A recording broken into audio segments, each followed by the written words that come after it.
Y ahora, desde el Cloud Bootcamp Colombia, Anthony Díaz, colombiano en Canadá, estudiante embajador de Microsoft Learn, consultor de ciberseguridad en el sector financiero y emprendedor tecnológico que utiliza datos e inteligencia artificial para el bien social. Anthony, bienvenido a tu casa. Como colombianos, es un gusto enorme tenerte con nosotros. Estimado público, recibamos con alegría a Anthony y a su sesión sobre cómo integrar inteligencia artificial generativa en tus aplicaciones. Cloud Bootcamp Colombia, quien lo vive, es quien lo goza. ¡Hey! Hola, hola. ¡Uy, qué genial como introducción! Hola a todos, ¿cómo están? Hola Anthony, ¿cómo estás? Bien, bien, aquí saludando desde el Polo Norte. Ya. ¿Un poquito de frío? ¿Cómo está el clima por esos lados? Ya empezó el frío. Ya buscando billetes para ir a Colombia. Uy, sí, se extraña el calorcito de la tierra en estos momentos donde el frío empieza a atacar un poquitico más duro. Me alegro inmensamente poder tenerte como nuestro primer speaker en esta nueva versión del Cloud Bootcamp Colombia. Y no, cuéntanos cómo van todos esos proyectos con inteligencia artificial. Para los que no sepan, Anthony es uno dentro del programa de Microsoft Learn Student Ambassador de las personas más cracks que conozco, personas que andan haciendo comunidad todos los días. Y por redes sociales veo que está muy activo con todo el tema de inteligencia artificial en TikTok. ¿Por qué no nos cuentas un poco más de todo eso que vienes haciendo día con día? Claro, muchísimas gracias por la invitación, muchachos. Y sí, yo siento que lo más importante en el proceso de aprender es compartir también lo que vas aprendiendo y de esa forma como juntos trabajar para retroalimentar lo que vas aprendiendo. Y por eso es que hace unos meses decidí comenzar a compartir contenido sobre inteligencia artificial, pero más que todo desde el lado ético y desde el lado de las bases de inteligencia artificial para así poder crear una buena base y crear inteligencia artificial que nos ayuda a resolver problemas de nuestra sociedad de una forma ética y de una forma responsable. Eso que comentas es muy importante, aprovechando lo que Marce y Dani comentaban hace poquito de este primer plano de la presentación. Anteriormente era hablado, era desarrollado por seres humanos. Este año, en este auge, hemos utilizado la inteligencia artificial y dentro tenemos un chiste de que ya fue el primer empleo que desplazó la inteligencia artificial. Hablando de esto de ética, ¿cómo ves esto que a veces se estigmatiza con el tema de inteligencia artificial? Hablando desde la ética, ¿tú cómo lo ves? ¿Cómo lo has vivido? Pues mi rol, para contarles un poco, yo trabajo de día, soy ethical hacker, entonces me encargo de vigilar cuáles son las vulnerabilidades que hay y asegurarme que el perímetro de las compañías que asisto esté bien protegido. Y con la inteligencia artificial cada vez se presentan más desafíos donde hay, como ustedes lo han mostrado ahora, voces automatizadas que podrían servir de forma positiva para hacer este tipo de presentaciones, pero también de forma negativa para hacer campañas de estafa. Entonces, en la parte de responsabilidad ética hay un desafío muy grande y por eso es importante que nos eduquemos, no solo para desarrollarlas de forma ética, sino para poder identificarlas y poder saber de qué forma uno se puede proteger ante estas nuevas amenazas que nacen gracias a los trabajos que tú dices que vas desplazando. Entonces se va balanceando la cuestión. Sí, genial. A la inteligencia artificial hay que saber usarla, entenderla y entender de que no va a desplazar a los trabajos. El ser humano sigue teniendo la capacidad de decisión y eso es algo que ninguna máquina va a poder reemplazar en un futuro cercano ni muy lejano, espero. No quiero vivir Terminator por aquí, entonces esperemos que todo siga en la normalidad. Y bueno, Anthony, no sé, ¿qué opina Dani? ¿Qué opina Marce? Si le damos el set a Anthony para que nos deslumbre con esta excelente charla. Claro que sí, yo creo que es momento de iniciar también, como nos comentaba Anthony, con esos pequeños pasos en inteligencia artificial para poder darle paso a todos los ponentes que van a abordar este tema. Entonces, súper, Anthony, entonces podríamos continuar con tu presentación. Muchísimas gracias. Exacto. Como dijo la inteligencia artificial, Anthony, bienvenido a tu casa. Aquí estamos Muchas todos. gracias. Y bienvenidos a todos los que están aquí presentes.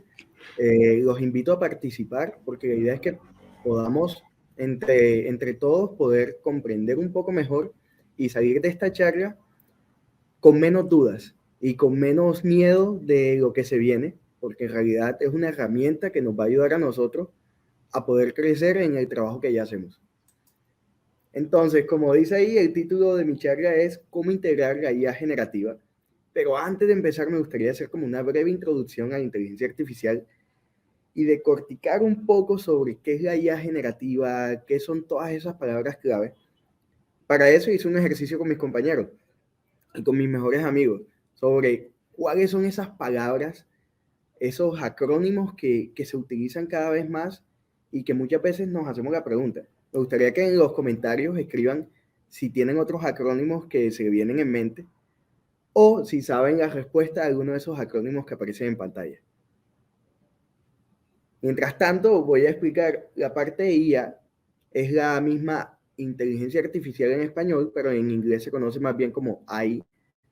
Y todos esos distintos acrónimos los vamos a ir tratando durante la charla, porque siento que es importante atacar algo que cada vez se viene, y es el hecho del hype que se ha creado poco a poco, y muchas veces quedamos perdidos, porque a mí me ha pasado de que semana tras semana salen tantas nuevas herramientas que no sabemos ni por dónde empezar, o no sabemos qué hacer, o qué es lo que sigue siendo válido. Para eso, pues, vine y tomé una pausa antes de empezar a hacer esta charla y de prepararla, y me dije, pero ¿a qué viene todo este revuelo? Porque todo el mundo habla hoy de IA generativa. Probablemente no hayamos visto un fenómeno mediático similar desde el nacimiento, no sé, de las redes sociales o el lanzamiento al mercado de los teléfonos celulares o incluso del nacimiento del Internet. Pero todo este boom mediático tiene un factor en común, que es que tiene el poder de revolucionar nuestra sociedad y nuestro día a día, lo que significa que no solo tiene un impacto en el ámbito tecnológico o para los desarrolladores, sino también en el social. Sin embargo, hoy que la mayoría de nosotros ya tenemos acceso a Internet o acceso a los teléfonos celulares y a las redes sociales, por ejemplo, somos nosotros que estamos aquí compartiendo desde distintas partes del mundo, pues la velocidad a la que avanza el mercado de la inteligencia artificial y las noticias que nos llegan son infinitamente mayores.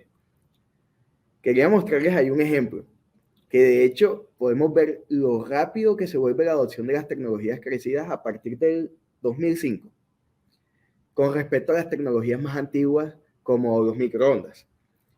Incluso si nos fijamos en las tecnologías más recientes, digamos que inventadas a partir de los 90, en los años 2000 como el Internet y los microordenadores o las tablets, nos damos cuenta que podemos predecir que fácilmente se confirmará esta tendencia con las tecnologías impulsadas por la IA generativa. Así que si están aquí presentes, estamos en un buen momento para tomar el tiempo de comprender de qué se trata esto y de qué forma podemos aplicarlo para nuestro bien. Por eso, vamos a repasar un poco las actualizaciones anunciadas en los últimos meses. Y me quedan faltando muchas, pero empecemos en junio del 2022. Cuando GitHub Copilot, que es un asistente de desarrolladores potenciado por la IA, se puso a disposición de todos los desarrolladores, y de hecho ya es disponible a todos, vino y empezó con esta ola del lado de Microsoft. Después en octubre salió Microsoft Designer, que permite a los creadores de contenido generar gráficos e ilustraciones así como Canva, pero utilizando IA. Si ustedes conocen, de hecho, otras actualizaciones que se han hecho, les invito a que comenten.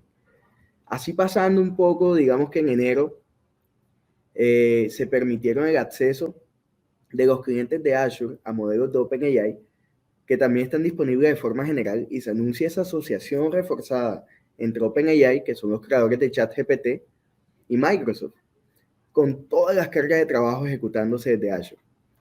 Y en febrero se anunció el nuevo Bing, que tiene capacidades potenciadas por IA generativa. De hecho, si ustedes no lo han usado, los invito porque Bing está potenciada por GPT-4, que es el modelo más activo, y DALL-E directamente, así que pueden crear sus imágenes o hacerle preguntas sin necesidad de crear una cuenta.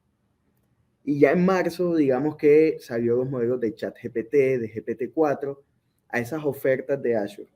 Además, Microsoft había anunciado algo que se venía ya cocinando poco a poco, y era las funciones del denominado Copilot.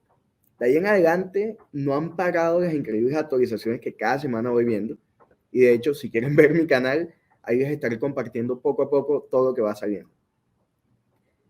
Pero el punto es que para entender qué ha cambiado y a qué viene todo este revuelo, debemos dar un paso atrás e intentar definir algunos preaprendizajes básicos sobre la inteligencia artificial y el procesamiento del lenguaje natural.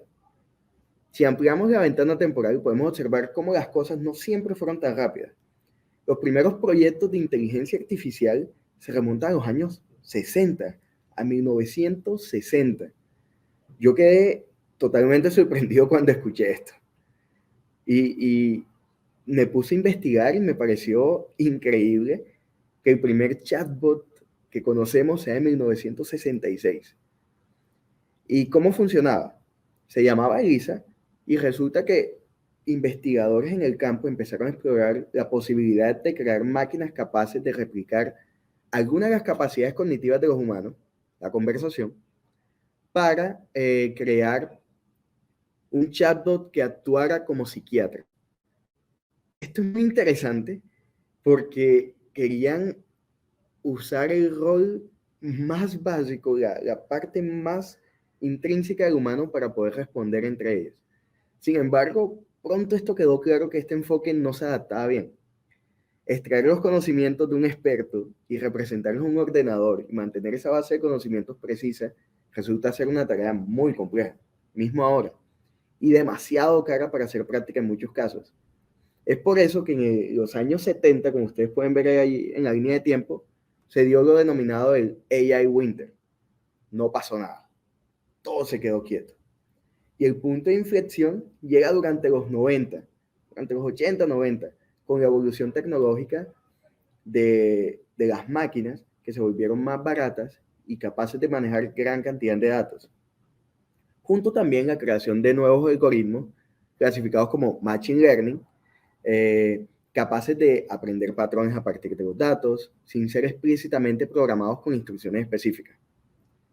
En particular, estos nuevos modelos estadísticos, denominados redes neuronales, fueron inspirados en la estructura biológica del cerebro, formados por neuronas interconectadas. Y esto dio un impulso fuertísimo en la investigación de la IA, al ser capaces de funcionar bien y tan bien como si fueran las neuronas. Ahora, si vemos un poco más adelante, términos que ya conocemos y creo que fue como la primera relación directa que nosotros pudimos tener con la IA, fueron los asistentes modernos, como Siri, Cortana o mismo Google Assistant, que también se basan en estos modelos lingüísticos, basados en redes neuronales desarrolladas en los 90. Estos son conceptos muy competentes en un subdominio de la IA, conocido como procesamiento del lenguaje natural, que por ahí vi que Enrique respondió muy bien, que identifican una necesidad específica en la solicitud de entrada del usuario y también son capaces de emparejarlas con una respuesta adecuada. Es decir, recuperarla a través de la búsqueda, ya sea web o de una lista de respuestas predefinidas. Ahora, la IA generativa es la tecnología de vanguardia en este campo hoy en día y es capaz de generar ejemplos a partir de enormes cantidades de datos utilizados para entrenar un modelo. Y cuando digo enorme, piensa en todos los datos accesibles públicamente en Internet. Por eso hablamos de grandes modelos, porque la cantidad de datos utilizados para su entrenamiento y por el número de cálculos que son capaces de manejar al mismo tiempo es inimaginable. De hecho, en la imagen que ustedes pueden ver ahí, lo pueden ver, al preguntarle para crear un nuevo poema, te lo hace en cuestiones de segundos, a partir de ChatGPT. Y esto sigue. Pero veamos un poco qué hay entre bambalinas en un modelo lingüístico. Porque, spoiler alert, el proyecto que vamos a estar trabajando y que les voy a presentar al final de esta sesión es cómo chatear con tus datos mediante ChatGPT y Azure Search. Entonces quédense y vamos a ver un poco de cómo funciona este modelo lingüístico desde adentro. Vamos primero a explicar cómo procesa una frase una red neuronal.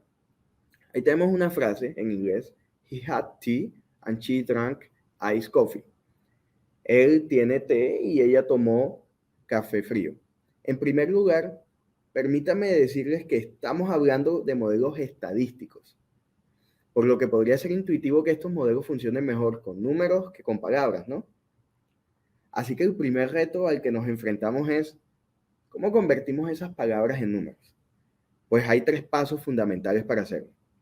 El primero es que a partir de un texto lo vamos a dividir en trozos más pequeños, conocidos como tokens.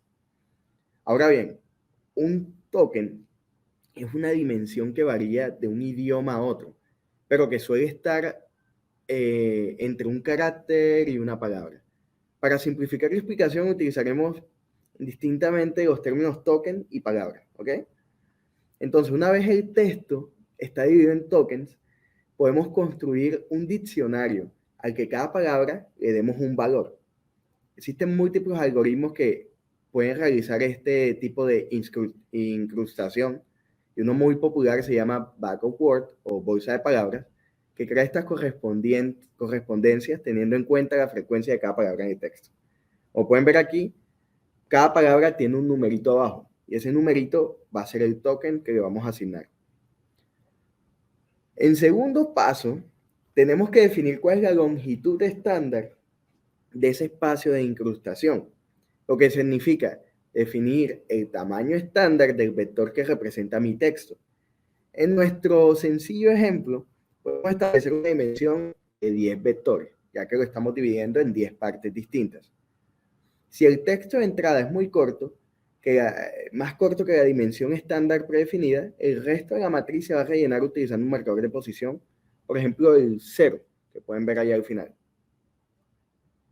Ahora, una vez convertido mi texto en una matriz de números de longitud estándar, puedo utilizarlo como entrada para el entrenamiento de esta red neuronal. En términos sencillos, cada nodo que compone la red se activa o no mediante una función de activación, que se calcula como una suma ponderada de las entradas de neuronas. Hablando en cosas menos técnicas, digamos que estos pesos que se le da a cada valor es lo que conocemos como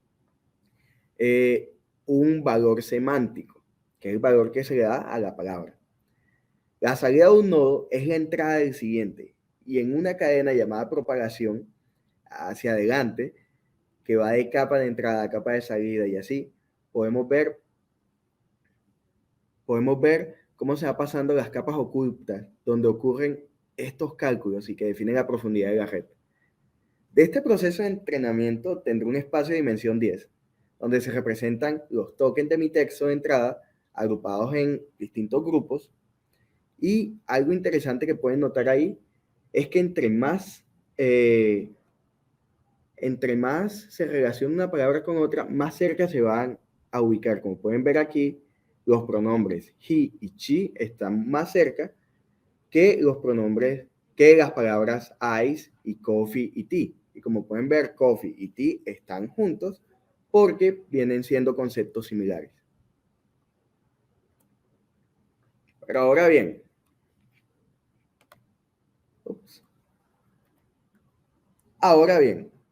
¿qué tenemos aquí?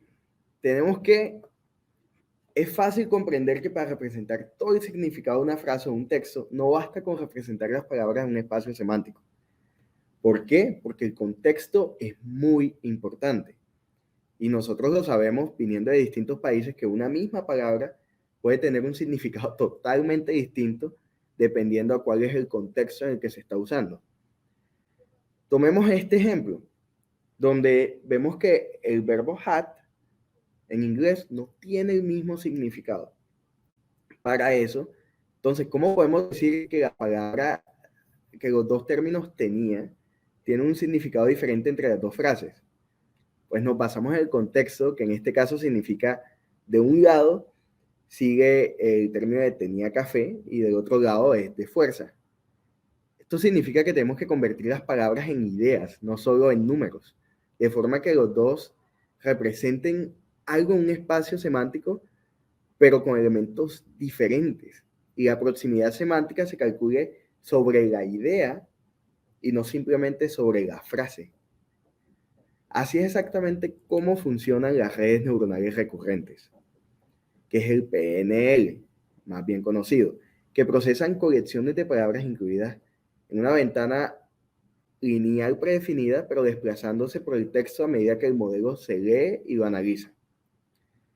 Ahora, una vez se codifica mi colección de palabras en una idea más compleja dentro del espacio semántico, también es posible descodificarla en la salida deseada, que varía según el dominio de la aplicación, en este caso, otro idioma.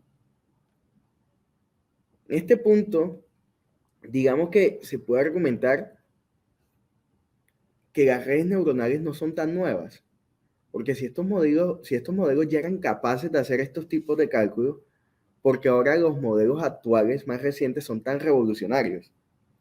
Bueno, el principal límite que tiene este modelo que les estoy presentando es el concepto en el que se basa su funcionamiento. Una vez estas redes neuronales recurrentes utilizan el llamado contexto inmediato, que son algunas palabras en torno al término de análisis, el problema está que, imaginemos que esta frase que decíamos sea capaz de responder a la pregunta siguiente. ¿Por qué María no aceptó el café? En este caso, para responder una pregunta así,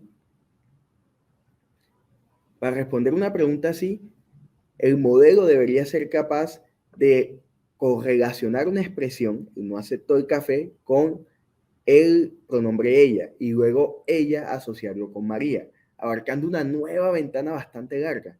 Y cuanto mayor sea la dimensión de la ventana, mayor será la complejidad de este modelo. El coste de su entrenamiento será más caro y la probabilidad de error también será mucho más cara. Entonces, ¿qué se puede hacer en este caso? Para eso, se inventó un concepto que se llama transformer. Y es que el invento que ha permitido esta revolución ha sido, digamos que la atención. De nuevo, inspirado en la capacidad cognitiva del cerebro humano de dar un peso diferente a la entrada que recibimos, de forma que podamos concentrarnos, por ejemplo, en una voz que nos habla y así aislar el ruido de fondo. El mismo modo que la idea básica de atención en estas redes profundas es que cada vez el modelo pueda precedir una palabra de salida solo utilizando la entrada que ha llegado. En nuestro caso lo usamos día a día. Cada vez que estamos escribiendo un mensaje de texto y te propone distintas palabras para que puedas llenar el mensaje. Eso es un ejemplo de este tipo de tecnología. Ahora, se ha creado una nueva arquitectura de red neuronal sobre el mecanismo de atención que es llamado Transformer.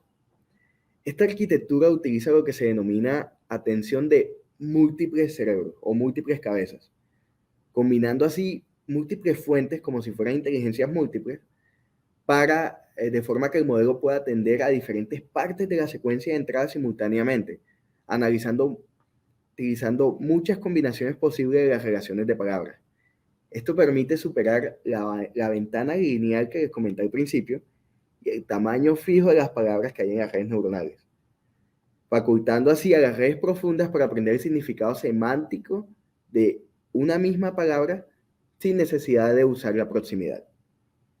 Una arquitectura de transformador siempre se compone de dos elementos. Un codificador que tiene como entrada una frase, ya sea una frase para traducir, y un decodificador está en estado oculto que puede transformar a token para traducir esto. En el caso de los Large Language Model o modelos largos como el que ustedes han visto en ChatGPT, no siempre se elige el siguiente token con la más alta probabilidad, sino que se añade un grado de aleatoriedad en esta elección, de manera que el modelo no sea determinista, es decir, no siempre responda a la misma cosa, sino que pueda simular el proceso que tenemos nosotros, el proceso creativo, y ajustar así las respuestas cada vez que le preguntemos. Esto lo vamos a ver más tarde, pero este concepto, este parámetro se llama temperatura y es algo que podemos tener muy en cuenta.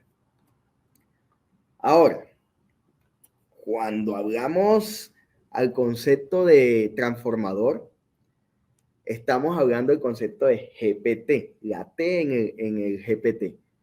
Y estas generaciones de modelos, incluyendo los modelos entrenados con una gran cantidad de datos no supervisados, vienen de diferentes fuentes, incluidos libros, artículos, sitios web, todo lo que te puedas imaginar. De tal manera que este modelo pueda aprender una representación general del lenguaje que luego se puede ajustar para tareas más específicas. Como pueden ver ahí, el tamaño de los parámetros ha aumentado cada vez más y más y más junto con la dimensión del espacio semántico, lo que se tradujo con un mejor rendimiento y más eficiencia del modelo. Términos sencillos, cuanto más parámetros haya, más conocimiento también hay. Además de las distintas generaciones de estos modelos, es posible que hayas oído hablar de las distintas familias de modelos por generación. Estas familias, como puedes ver en GPT-3, está Ada, Babbage, Curie, Da Vinci, y no es casualidad que estén organizadas de forma alfabética, sino de que de esta forma puedes identificar cuál tiene mejor capacidad dependiendo a la letra que empieza. Es decir, que Da Vinci es más avanzada que Curie, Curie es más avanzada que Ada y así. Sin embargo, todas estas generaciones comparten el mismo principio de funcionamiento, ya que al ser modelos preentrenados son capaces de aplicar sus conocimientos en tareas por las que no fueron explícitamente entrenados. Ahora, vayamos más a la base. Veamos cuáles son los términos claves que podemos ver aquí. De un lado tenemos el prompt, que es generalmente la entrada textual donde tú vienes y puedes empezar con una frase para completar o un contexto adicional que proporciona como una orientación sobre la tarea que quieres que ejecute. Y esto, el prompt, creo que ya lo habrás visto en ChatGPT cuando escribes tu mensaje. Por otro lado, tenemos el completion o la finalidad, que es la salida del modelo, generada a partir de la instrucción dada y, por supuesto, de los datos con los que se ha entrenado el modelo. Y esto se genera de un token cada vez según su probabilidad de completar el contexto. Y el concepto de token, que es cada palabra que se encuentra o cada elemento que se encuentra dentro del texto que tú generas en el prompt. Ahora, otro concepto de que tal vez hayas oído hablar es el prompt engineering o ingeniería de prompt. Y es muy interesante porque sería personas que se dedican a un diseño preciso de este prompt para optimizar y personalizar el resultado que necesitas según las necesidades del caso. Ahora, lo interesante que hay, y esta parte no la voy a tocar tanto porque sé que más adelante mis compañeros van a estar hablando de ella en sus propias charlas, es la asociación que Microsoft hizo con OpenAI, que de hecho se asociaron desde 2019, o sea, ya tienen más de 4 años construyendo en Azure y a partir del hardware que ya tiene Microsoft, algo muy especializado, creando sistemas que generan inteligencia general, o sea, un verdadero cambio en lo que se puede hacer con el aprendizaje automático. Y es muy, muy, muy interesante, por eso les recomiendo quedarse para la próxima charla, donde van a hablar cómo puedes usar Azure de OpenAI en tus proyectos. En mi caso, bueno, y como pueden ver ahí, están los diferentes modelos, GPT 3.5, GPT 4, que es para crear texto, ChatGPT, que es la solución abierta que tienen, Codex, que es para código, que es de lo que hablamos al principio de GitHub Copilot, y DALL-E 2 y DALL-E 3, que son para la generación de imagen. Que de hecho, si quieren usar el modelo de DALL-E, les recomiendo ir a bing.com y preguntarle al chat, créame una imagen sobre lo que ustedes quieran, y se las va a generar. Ahora, tiene lo chévere, y es, vamos a hacer un proyecto sencillito, que es ¿cómo podemos hacer de poder chatear con tus datos mediante ChatGPT y Azure Search? Cuando digo con tus datos, puede ser documentos en PDF, puede ser un sitio web donde tengas una base de datos o tus notas de la universidad si quieres prepararte para un examen. Te las dejo ahí. Pero antes de demostrarles cómo funciona, permítame presentarles brevemente la arquitectura de la solución, que hace hincapié en cómo es posible integrar eficientemente los diferentes servicios cognitivos que ofrece Azure en una única solución. Como hemos mencionado, el servicio de búsqueda cognitiva nos permite indexar los documentos de entrada que están alojados en una base de datos y así hacerlos accesibles a través de consultas específicas. La aplicación web se basa en una interfaz gráfica que les voy a mostrar ahora que permite al usuario conversar con los datos en lenguaje natural mediante preguntas normales. El backend de la aplicación actúa como un orquestador, convirtiendo así la entrada del usuario en una consulta en Azure Cognitivo y utiliza a su vez el resultado como un metacontexto inyectado en el prompt que vamos a enviar a ChatGPT. Por último, la parte de ChatGPT genera una respuesta en lenguaje natural para que nosotros podamos leerlo y comprenderlo. Además, la solución aprovecha también otro servicio de engranaje llamado reconocedor de formularios, que se utiliza como para craquear los documentos, que pueden leer escritura a mano, pueden leer texto, comprender tablas y procesar así el lenguaje para extraer distintas entidades. Ahora, veamos el ejemplo.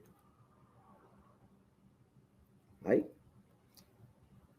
Veamos un momento el ejemplo, que no sé por qué no quiere pasarlo. Denme un instante y se los muestro.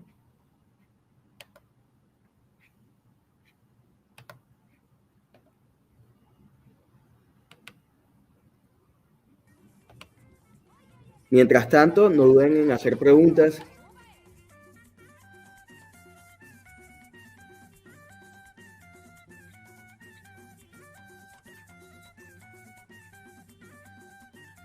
Y aquí está.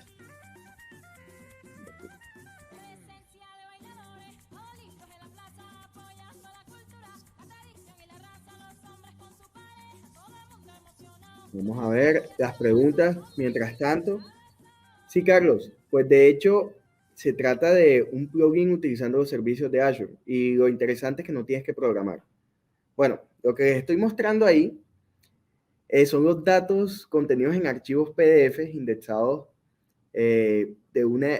digamos, estos datos son los beneficios que tienen los empleados de Contoso. Contoso es una empresa ficticia que tomamos como ejemplo e imaginamos que desea darle una experiencia a los empleados tipo ChatGPT para obtener clarificaciones sobre su plan de salud e información general contenida en el manual de empleados. Ahora, pueden ver la primera pregunta, vamos a ver, andamos un poco. Primera pregunta que le hace es, ¿qué incluye mi plan de Norwind Health Plus que no esté en el estándar? Y como pueden ver, el servicio que hace es que busca en ese archivo y le genera una respuesta extrayendo los documentos relacionados y además te dice dónde se encuentran, que es lo bacano. Pero vamos a profundizar un poco en lo que está sucediendo ahí entre bastidores. Y lo que vemos es que a través de otra funcionalidad de la aplicación, el seguimiento y impresión de la consulta y el prompt se genera en ChatGPT, busca esto. Pero ¿cómo funciona ese prompt? Que es la locura. Pues el prompt incluye distintas marcaciones. Vamos a verlo aquí.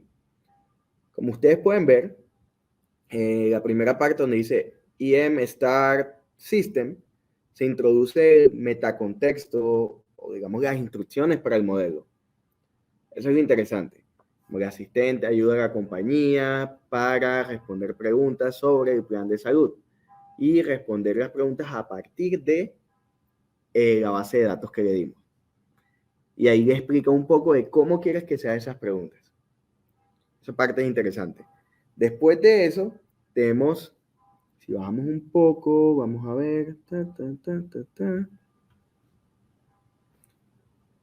Veamos un poco, podemos ver el IM User, que precede el mensaje del usuario, mientras que el IM Start Assistant precede a la respuesta del asistente.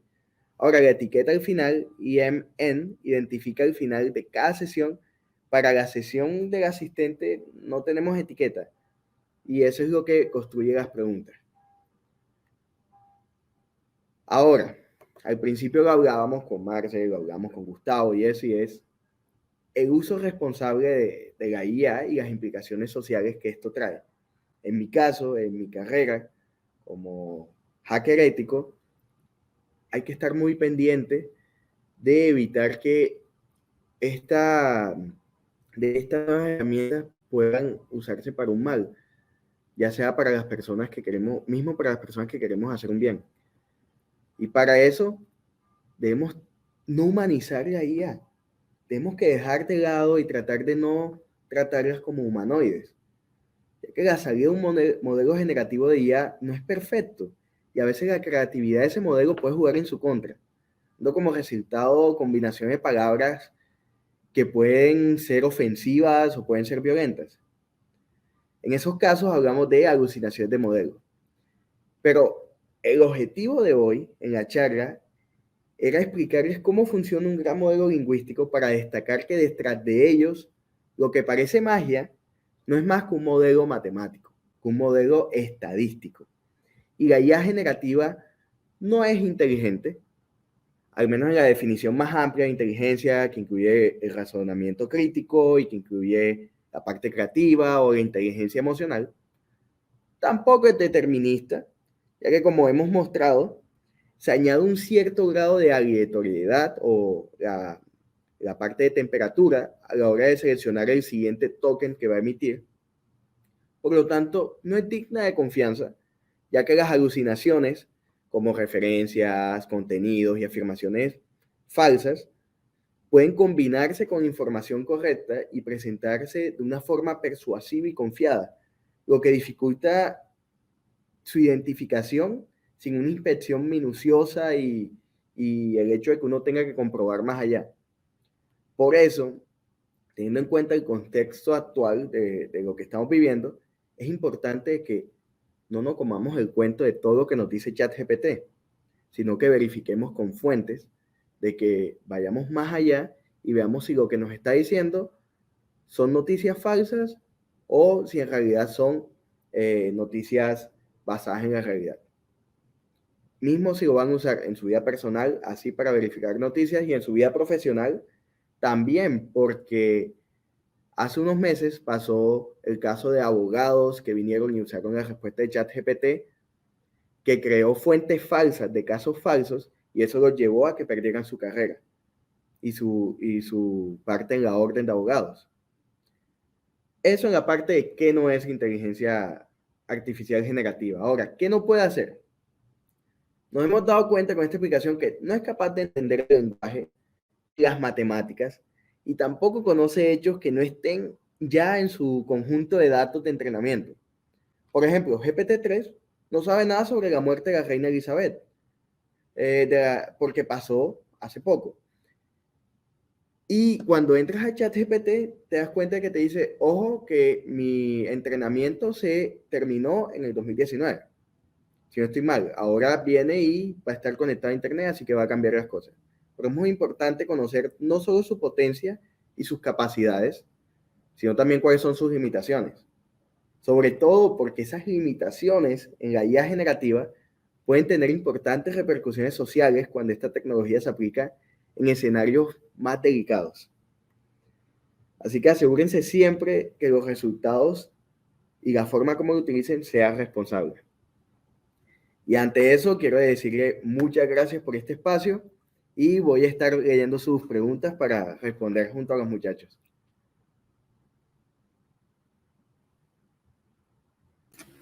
Claro que sí, Anthony, muchísimas gracias por esa introducción. Creo que hay bastantes conceptos que, si bien muchos sabemos qué está sucediendo en la actualidad con inteligencia artificial, hay conceptos que se nos van. Por ejemplo, lo de temperatura yo no lo tenía tan presente.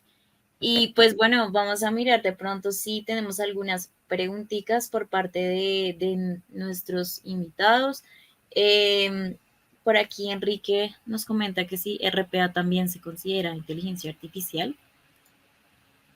Ja, creo que hay un límite en el hecho de RPA. Ya lo he aplicado en algo que une RPA y la parte de IA es la ejecución de tareas a partir de una explicación dada con anticipación. Pero lo que tiene de más estos modelos es que son capaces de traspasar un problema cuando lo encuentren. En cambio, que el RPA, si encuentra un problema, simplemente para la ejecución o sigue las instrucciones que fueron dadas previamente, mientras que la IA es capaz de hacerlo mismo si no le han dado instrucciones. Ok, listo. Creo que tenemos más preguntitas. Listo, por aquí Carlos nos pregunta recomendaciones mínimas para limitar ataques de prompt injection.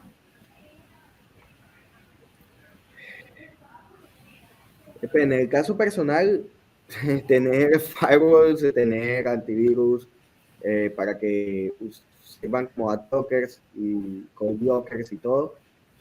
En el caso de empresas se usan, una de las medidas más eficientes es la educación a empleados para evitar de que sean engañados de forma sencilla en ciertos casos. Pero es una pregunta que, Carlos, voy a venirte con un artículo que leí hace poco relacionado justamente sobre eso. Ok. Por aquí Enrique nos pregunta.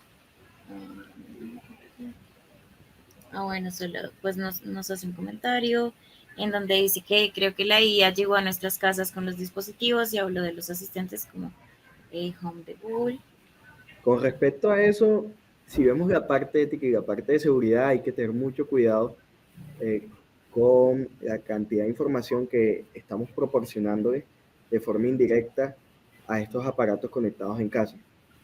Entonces, quizás limitar un poco el espacio al cual puede tener acceso la voz de los asistentes como Google Home, ya que si no, lo estás entrenando poco a poco sin saberlo.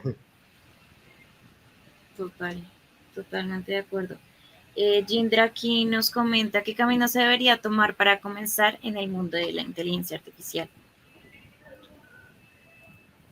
Yo en estos momentos estoy comenzando con un par de Student Ambassadors, un grupo de estudio para el certificado AI 900, que es el certificado de base de inteligencia artificial con Microsoft. Entonces los invito, aprovecho la oportunidad para invitarlos si están interesados a ser parte de este grupo en WhatsApp donde estamos compartiéndonos como los recursos y una vez por semana tendremos una videollamada de estaremos haciendo laboratorio, porque siento que lo más importante para poder comprender una tecnología es usarla, equivocarte, probarla, intentar las distintas formas que puedes usarla mal para así aprender cómo usarla bien. Claro, y ahí también me gustaría agregar de pronto la plataforma de Microsoft Learn. Ahí pueden encontrar como toda la información relacionada a servicios que implementan inteligencia artificial y todo lo que es en aprender de esta gran revolución está en Microsoft Learn. Bueno, por aquí nos dan el grupo de WhatsApp, nos comentan cómo lo podríamos encontrar, Anthony. Justamente estoy aquí copiándolo en el chat para que puedan ingresar directamente y estaremos usando, como Marcela dijo, la base de estudio que ya está disponible en Microsoft Learn de forma gratuita, pero la idea es que juntos podamos responder si hay alguna duda común, si hay un impasse que tengamos, pues el grupo de WhatsApp es para eso, para que podamos ayudarnos los unos a los otros y al final del mes podamos todos sacar el certificado. Adicionalmente a eso, Anthony, comentarles que en estos días, de pronto mañana, vamos a estar compartiendo un link para un Microsoft Challenge en donde van a poder obtener el voucher para que después de todo el estudio que tienen, pues puedan presentar el certificado de manera totalmente gratuita. La verdad les recomiendo ese tipo de grupos porque así es la única manera, ¿no? Escuchando las experiencias de los demás, viendo ellos cómo utilizan ese tipo de tecnologías y viceversa, es que se forman esos grandes conocimientos, ¿no? Y bueno, bueno, otra vez nos preguntan que el grupo de WhatsApp, ya lo vamos a estar compartiendo Sí, por, por les, chat. les dejé también el link para Microsoft Learn directamente y les estaremos compartiendo lo que nos menciona Tao para pues poder tener ese voucher y certificarnos en, en IA. Tenemos, Adicionalmente, sí, sí, adelante, sigue, voucher sigue, para la tranquila. certificación de IA o también tenemos el de Fundamentals. Va a ser el de Fundamentals. Ah, ok. Sí, el de Fundamentals por ahora es lo que nos comentan nuestro backstage. Entonces ahí igual les vamos a estar dando más información al corrido de todo el evento. Anthony, aprovechando que estamos aquí, ¿tú cómo ves el impacto, ya que estás muy en el tema de la ciberseguridad, en todo el tema del uso ético de la inteligencia artificial y pues como todo este mundo, ¿cómo ves los avances? ¿Cómo tú personalmente ves a la inteligencia artificial, ChatGPT, Dalí, bueno, todos estos modelos, porque está BART de Google, existen sin fin como de modelos nuevos que están saliendo? ¿Cómo lo ves en el tema social? ¿Cómo tú crees que podrían ser las mejores prácticas para poder ver ese tema de no humanizar a la inteligencia artificial? Me parece genial, porque sí, siguen siendo una máquina, siguen siendo obra nuestra, pero aparte de eso, como qué recomendaciones nos darías para poder entrarnos en esa onda, pero sin perder el norte de lo que se puede venir con el día a día? Muy buena pregunta y siento que esa es la pregunta que todos nos deberíamos hacer, el hecho de cómo la IA puede potenciar lo que ya yo hago. Porque el objetivo de la presentación era mostrarles el hecho de que la IA no nos va a reemplazar porque no es capaz de pensar de forma crítica en estos momentos y de poder generar conocimiento por sí misma, sino que es una gran base de conocimientos que fue acumulada en un solo modelo y que está a nuestra disposición para que podamos usarlo en distintos contextos.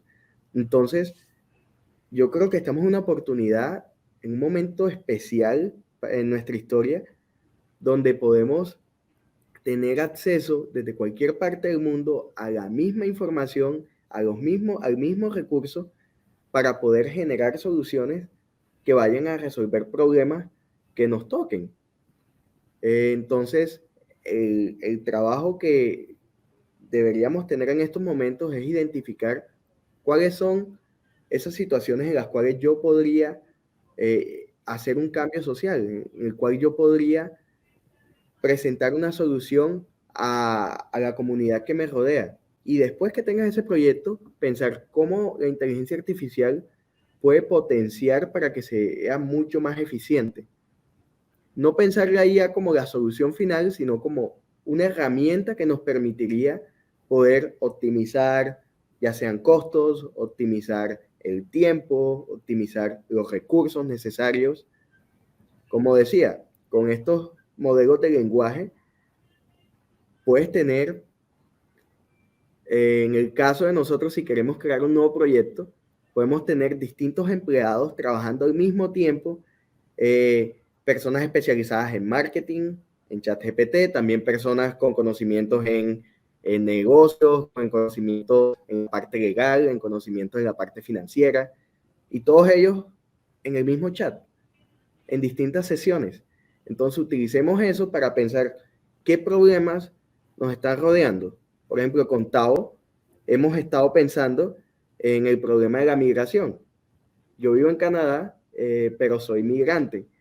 y sé cuál es el proceso, la dificultad que hay para poder ser parte, para poder migrar, para poder obtener esta oportunidad y todas las diferentes problemáticas. Entonces, estamos pensando cómo se puede usar la inteligencia artificial para simplificar al máximo ese proceso, para que el idioma no sea una barrera para las personas que no saben de pronto el inglés y francés y quieren venir a Canadá, que el dinero no sea un problema para las personas que no tienen los recursos económicos para contratar a un agente de migración, y que el tiempo para comprender tampoco sea un problema, ya que sea mucho más fácil de poder procesar. Entonces, de pronto en la próxima conferencia podemos presentar ese proyecto. Esperemos que sí, hay unos buenos spoilers de algo que estamos trabajando con cosas muy interesantes. Anthony, ¿cómo te consiguen en redes sociales todas las personas que nos están viendo? Porque sé que quedaron súper picadas con este tema sobre el background tuyo de ciberseguridad, ético, inteligencia artificial. Es una bomba donde se puede aprender muchísimo. Entonces, ¿cómo te encuentran en redes sociales para que te sigan y puedan tener como ese contacto? Claro, si me pueden escribir ya sea por Instagram, ahí en mi nombre está el @antonydiaz.me. También ese es mi sitio web, antonydiaz.me. Cuando entran, ahí van a obtener los enlaces de todas mis redes. Entonces, si se quieren conectar por LinkedIn o por Instagram o por Twitter, ahí estaré abierto para tener conversaciones, y si quieren intercambiar ideas o comprobar si de pronto la idea que tienen va por buen camino, cuenten conmigo. Claro que sí, Anthony, qué dichosos. A mí me gustaría hacer una pregunta que me parece un poquito pues importante acerca de las regulaciones que está teniendo ahorita en la inteligencia artificial. ¿Cómo podríamos saber más acerca de, no sé, si hay algunas instituciones que están liderando esas reglamentaciones para que esto se use de una forma adecuada? Si nos puedes comentar de ello. De hecho, cada país ha empezado a implementar regulaciones para poder limitar un poco el tipo de uso que se hace. Aquí en Canadá, hace 2 semanas, el primer ministro sacó una regulación junto a investigadores y junto a startups que se sentaron para ver cuáles serían las reglas de juego, un poco. Yo sé que en Estados Unidos en estos momentos también hay discusiones en el Congreso entre OpenAI y creadores de grandes lenguajes para poder ver cuáles serían las reglas. Pero yo diría que estamos como en la parte joven de la tecnología, a pesar de que haya empezado en los años 60, en la parte joven de la tecnología para el público en general. Entonces, más que pensar en limitaciones del lado de nosotros como creadores, hay que pensar en cuáles son todo el potencial que no se ha explorado todavía, porque en la parte de regulaciones va a tomar tiempo todavía antes de que se pueda implementar.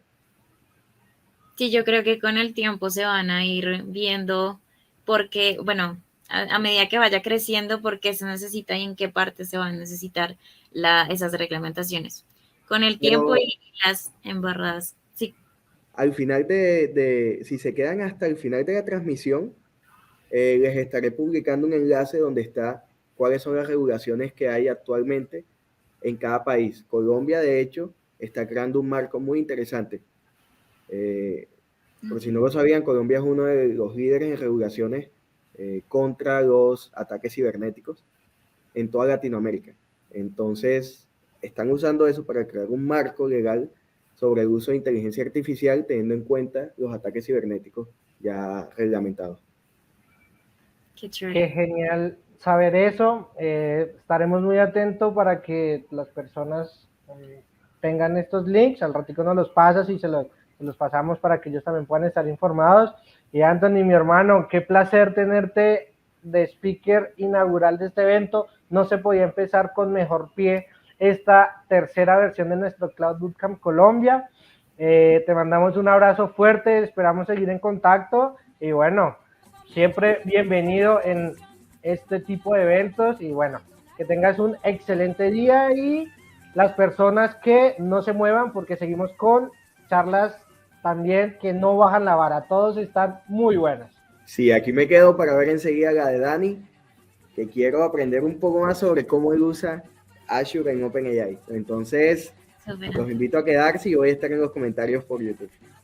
Claro que sí, hermano, un abrazo. Un abrazo, Marce. muchas gracias por la invitación. Chao. Hasta luego, Anthony.